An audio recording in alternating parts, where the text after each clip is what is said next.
Kite skiing, oh, it's good.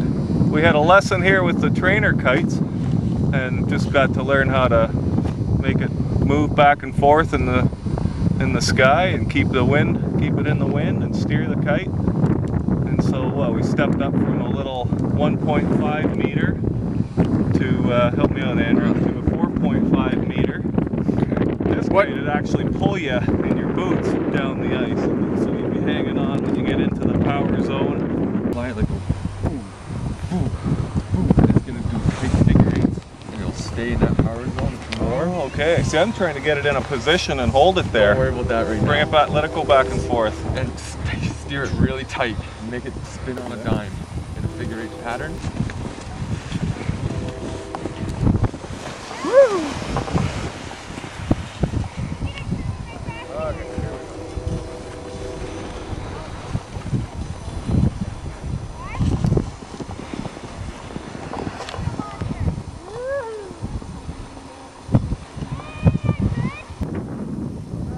That's a lot better.